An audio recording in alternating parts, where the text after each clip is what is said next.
ప్రతి ప్రభుత్వంలో పనిచేసేటువంటి ఎంప్లాయీస్కి ఆ ప్రభుత్వానికి చిన్న చిన్న సమస్యలు, వాటిని పరిష్కరించడానికి ఉద్యోగ సంఘాలు ప్రభుత్వం మీద ఒత్తిడి తీసుకురావడం, ఇవన్నీ కూడా సర్వసాధారణంగా మన జీవితంలో చూసేటువంటి అంశాలే. అయితే జగన్మోహన్ రెడ్డి గారి ప్రభుత్వం ఉద్యోగులతో ఫ్రెండ్లీ ప్రభుత్వం అని చెప్పి ఆయన మొదటి నుంచి చెప్తున్నటువంటి వ్యక్తి.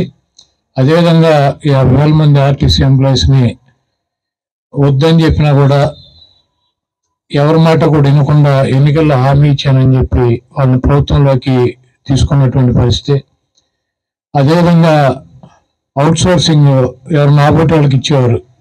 400-500 మందిని ఎంప్లాయీస్ పెట్టుకుంటారు కాంట్రాక్టర్గా.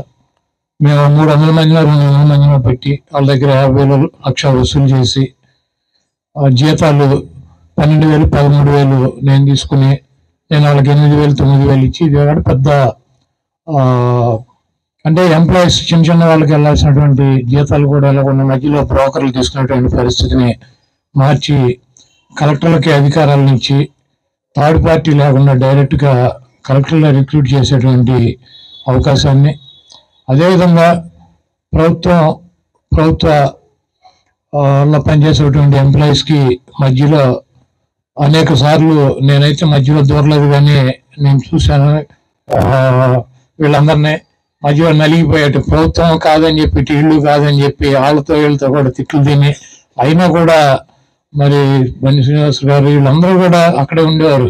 నేను చూస్తూ ఉండేవాడిని. మా పేరు నాని గారు, బొత్స గారు వీళ్ళు ఎక్కువ డీల్ చేసేవారు. నేను మధ్యలో దూరేవాడిని కాదు, ఎందుకంటే ఇది పెద్ద విషయం, గబుక్కున బ్యాలెన్స్గా ఉండాలి, లేకపోతే ఇబ్బంది అవుతుందని చెప్పి నేను ఎక్కడ కూడా ఎంటర్ అయ్యేవాడిని. కాకపోతే ఇవన్నీ కూడా పరిశీలిస్తూ ఉండేవాడిని.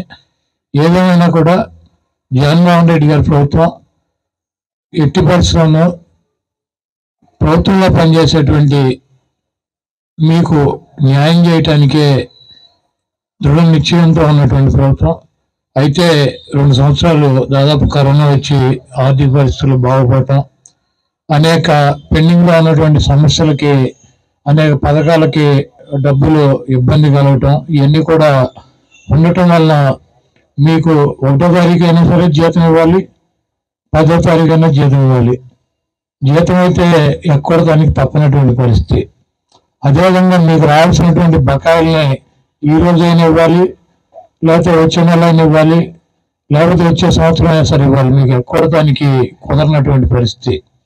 ఇవన్నీ కూడా ఎంప్లాయీస్ అంటే ప్రభుత్వం వాళ్ళ సొంతమైనది ఉంటుంది, ఏ ప్రభుత్వం అయినా సరే.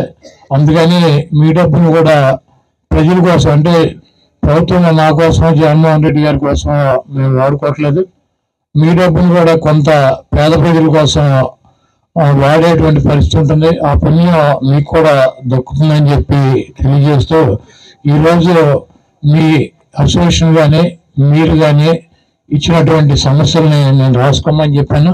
అవన్నీ తప్పకుండా రేపు జగన్మోహన్ రెడ్డి గారి దగ్గరికి వెళ్ళినప్పుడు ఈ సమస్యలు పెండింగ్లో ఉన్నాయి, వాళ్ళు ఆవేదనతో మాకు ఎప్పుడు వస్తాయని చెప్పి ఈ కళ్ళతో ఎదురు చూస్తున్నారు. కాబట్టి నోటిఫికేషన్ ఇచ్చేలోపు ఈ సమస్యల్ని పరిష్కరించమని చెప్పి నేను కూడా మీ తరఫున అడుగుతాను.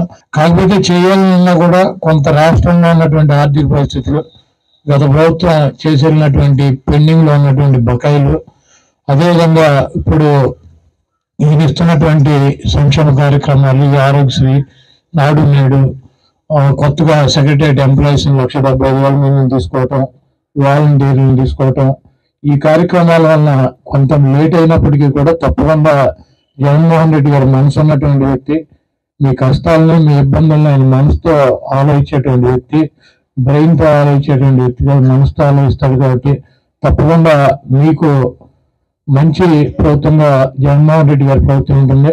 మా చంద్రబాబు నాయుడు గారు వచ్చి 3 పిల్లలు ఉంటే 3 15,000 ఇస్తామంటాడు. ప్రతి మహిళకి 2,000-2,500 రూపాయలు పెన్షన్ ఇస్తానంటున్నాడు. అదేవిధంగా 4,000-5,000 పెన్షన్ చేస్తానని చెబుతున్నాడు. ఆయన నిరుద్యోగ వృత్తి ఇస్తానంటున్నాడు, అడిగినడికల్లా డబ్బులు ఇస్తానని చెబుతున్నాడు. మీరందరూ పిల్లల్ని కానండి, అవసరంగా 15,000 పిల్లలకి కావటని చెప్పి ఆయన మీటింగ్లో కూడా చెబుతున్నాడు. కాబట్టి పనిలో ఉండటం కరెక్టా, పొయ్యిలో పడటం కరెక్ట్ అన్నది కూడా మీరు ఆలోచించుకోవాల్సినటువంటి అవసరం ఉంది.